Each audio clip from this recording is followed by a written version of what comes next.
Hi, this is Teddy, and you're listening to Representative Dina Titus from Nevada on Two Broads Talking Politics.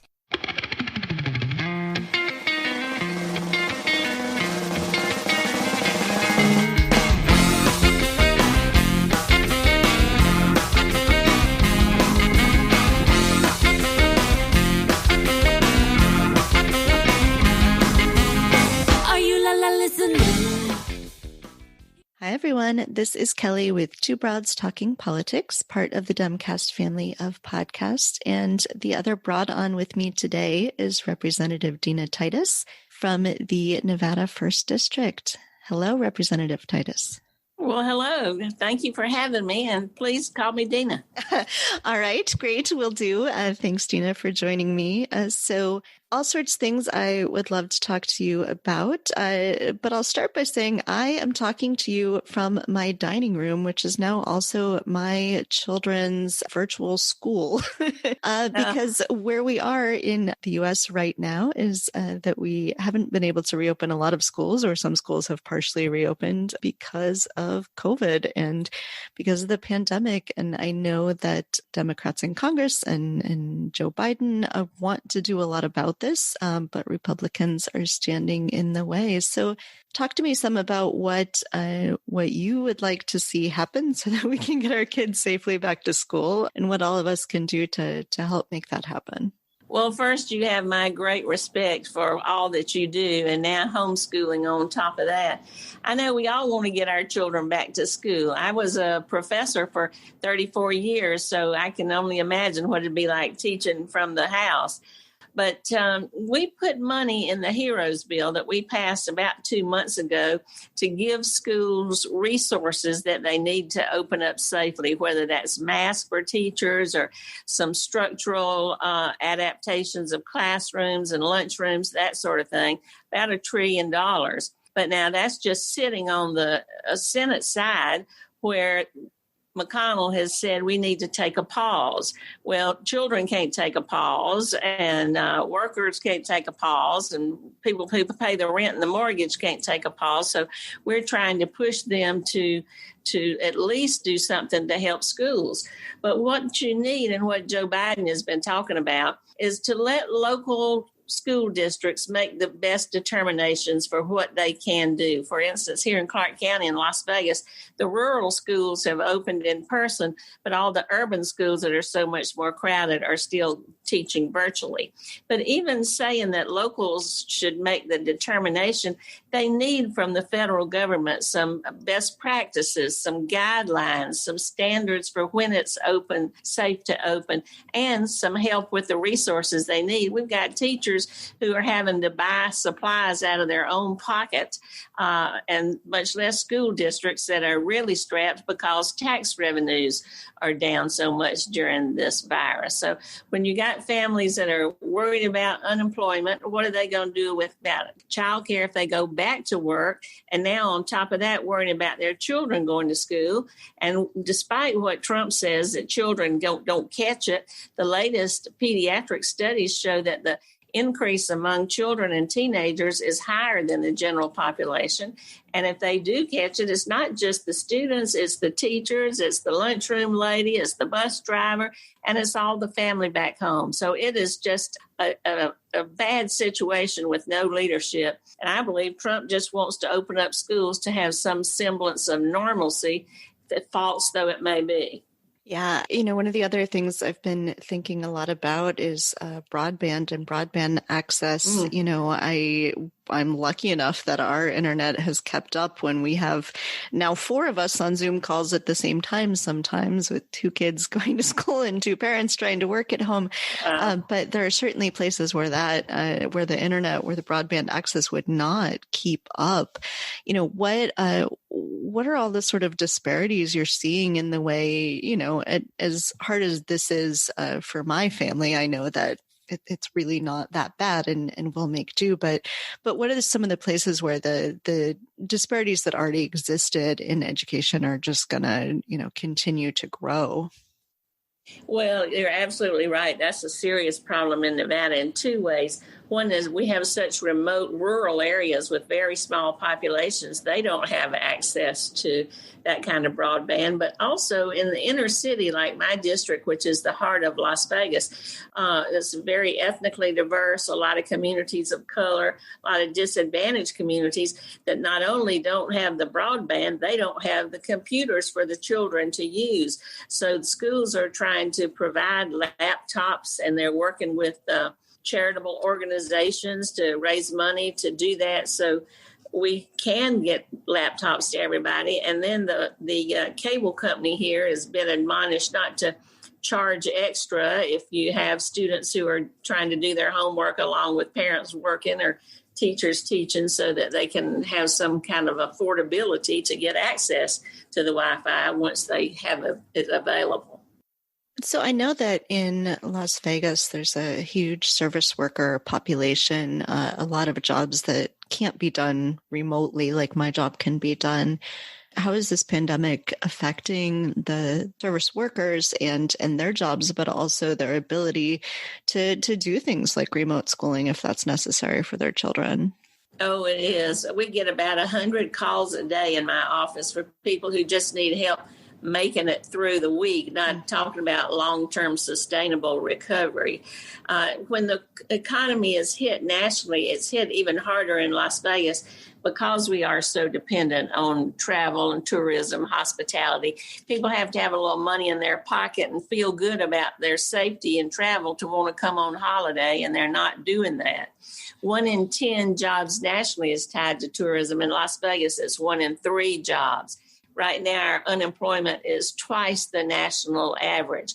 And so many of those service workers, whether it's cocktail waitresses or housekeepers or other kinds of hotel services, are women, and they are women of color. So those communities are hit especially hard. And if they get to go back to work, now they're going to have to worry about how they juggle that work schedule with whatever school schedule they come up with, because how do they leave their children at home if they go back to work? But if they don't go back to work, then they risk losing unemployment. And besides, because they didn't pass the HEROES Act, that federal supplement to unemployment has ended. So it's a spiral. There's unemployment. There's childcare costs. There's ability to get food through food stamps or through food banks. And now that the moratorium on rent is over, you can be evicted or lose your home if you're paying a mortgage. You can see how quickly people kind of go into desperate straits. Yeah.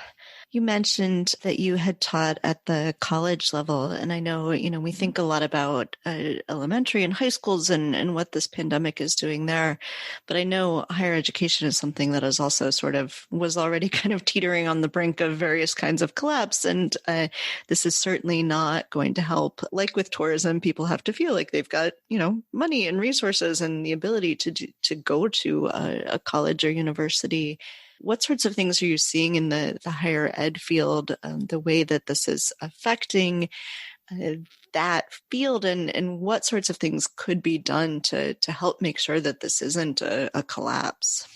Well, the university and community college and state colleges here in Nevada are still almost completely virtual. Classes this fall are being taught online, and that upsets the structure of faculty and part-time teachers. If you've got full-time faculty now teaching online, that means some of your part-time faculty don't have jobs.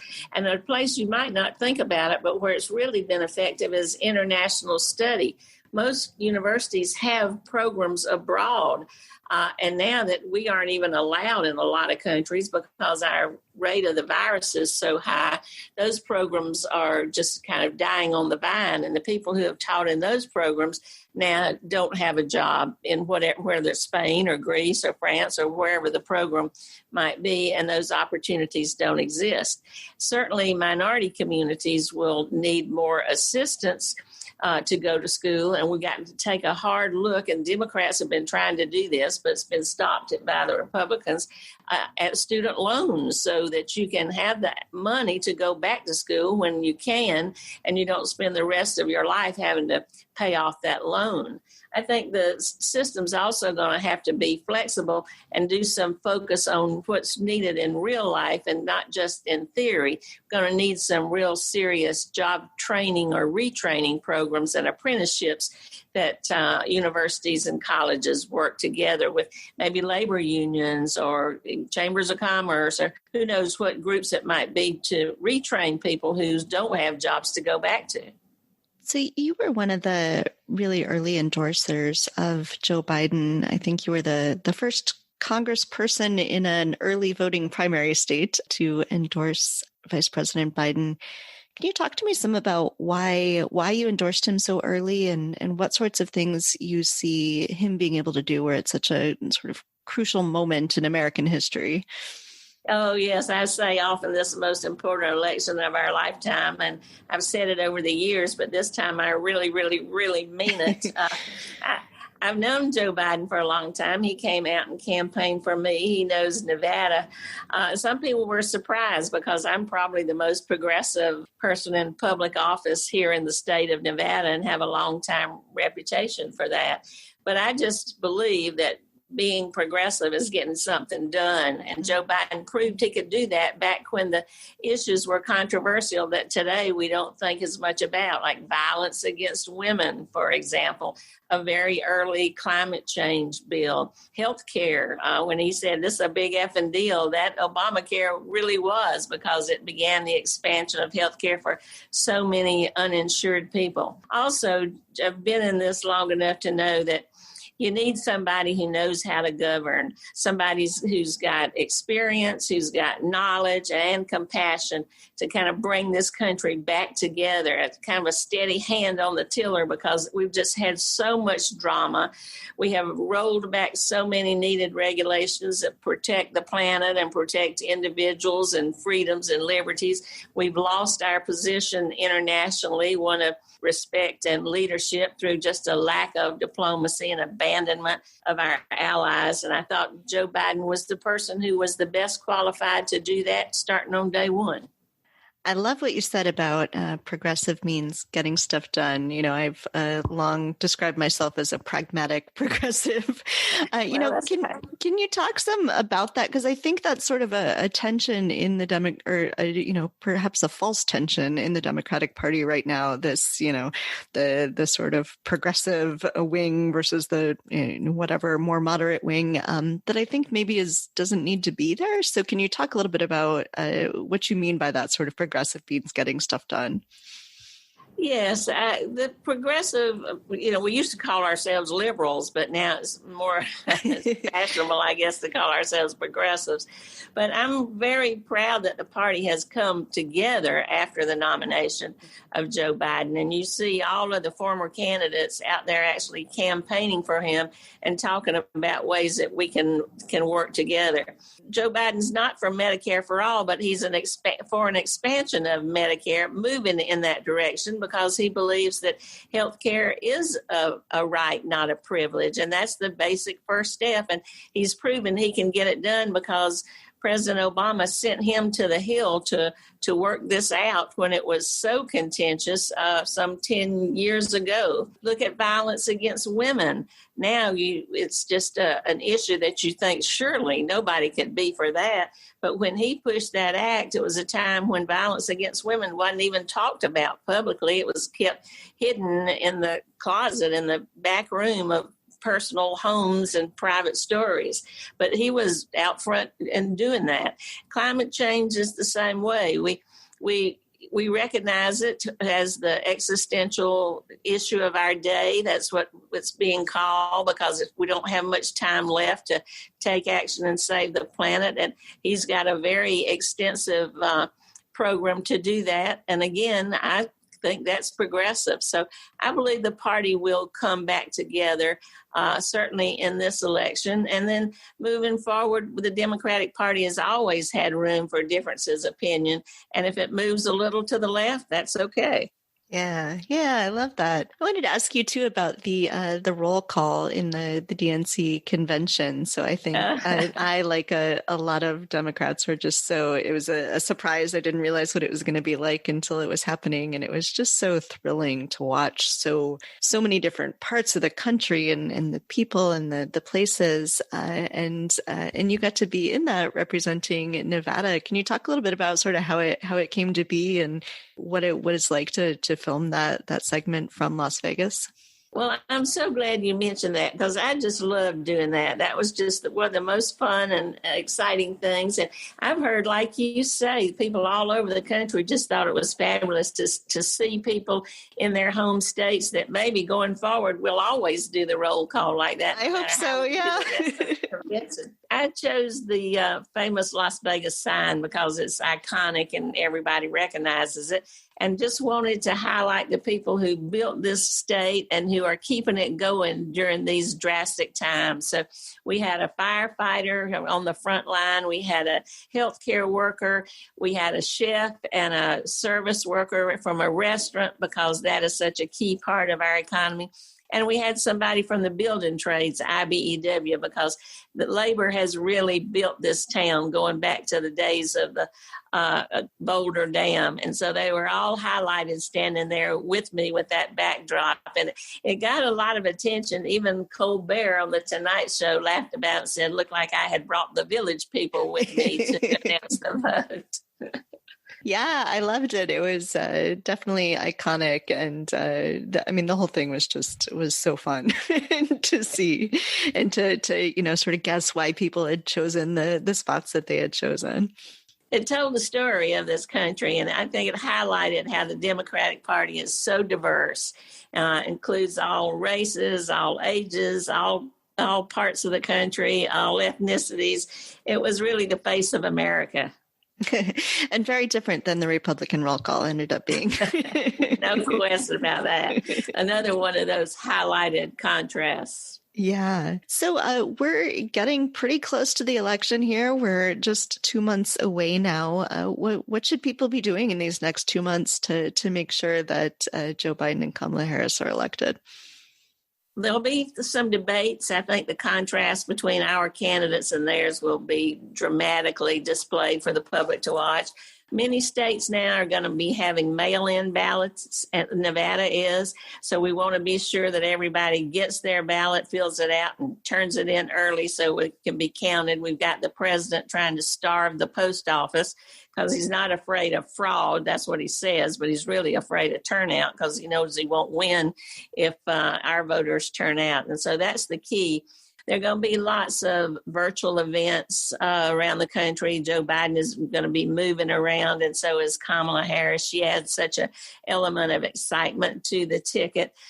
So I just encourage people to stay engaged, but to be sure that they vote and that their neighbors and their Sunday school teachers and their family all turn out to vote because it is critical, and we want to get those votes locked up. The poll numbers look good for Joe Biden, and the contrast between the programs of helping real people through this and seeing the virus and the economy go hand in hand, I think plays certainly to my constituents more than what you're hearing from Donald Trump. But we don't want to take anything for granted. We don't want to wake up like we did 4 years ago thinking Hillary Clinton was going to win and be shocked because President Obama said elections have consequences, and boy, do they ever. So that's the message we're getting out. We're going to work hard for every vote.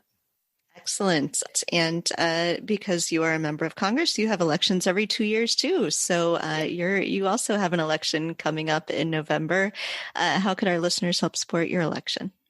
Well, thank you very much. I hope they will. We never take anything for granted. They say there are only two ways to run: unopposed or hard, like you can't win, and that's what we're doing. But it's very interesting now that we have to do it all virtually. I'm so used to being out in my district because I love seeing constituents and kissing babies, shaking hands, going to rallies, having debates, and all of that's very different now. It's just all virtual and seeing and talking over the airwaves, but we'll be doing as much of that as we can. So I hope people will remember us and think about us, and when it's safe to travel more, come and see us in Las Vegas. Yeah, can't wait till we can do that again. Well, you'll be welcome. Is there anything else that you wanted to make sure that we talk about today? Well, I just think it's an exciting time for women. Nevada set a record last time when we now were the first state to have a women majority legislature. And we've got more women running for office than we ever had. We've got more women in Congress than we ever had, but we still have a long way to go. You know, only about 300 and something women have been in Congress, about 360, I think, compared to about 12,000 men. So we got some way to make up, but women are going to play a big part in this race, in this campaign. Just, I know from your own experience, it started right after Donald Trump got elected with the Women's March, and that became a movement, not a moment. And women are very engaged this time. So I think they're going to make a big difference, whether running or organizing or voting. Yeah, I hope so. And I am super excited for the first woman vice president. So I'm going to do everything I can to make sure that happens. Well, me too. I'm with you. And thank you for doing this. Having these kind of conversations and getting information out to voters is really important. So thank you. Yeah, well, thank you, Dina, since you said to call you Dina. Yes, thanks so much for joining me today. It was really fun to talk to you, and we'll make sure we post all the information about you and your social media and everything on our website too, so people can find that and help spread the word. Well, thank you for that. And I hope if you just want to chat again, Two Broads Talking Politics, you'll call me up and we'll do it again in the future. Yes, we'll do. Hopefully we'll do it to celebrate November. Absolutely. Absolutely. Thank you for listening to Two Broads Talking Politics, part of the Dimcast Podcast Network. Our theme song is called Are You Listening? Off of the album Elephant Shaped Trees by the band Immunuri, and we're using it with permission of the band. Our logo and other original artwork is by Matthew Weflin and was created for use by this podcast. You can contact us at twobroadstalkingpolitics@gmail.com or on Twitter or Facebook at Two Broads Talk. You can find all of our episodes at twobroadstalkingpolitics.com or anywhere podcasts are found.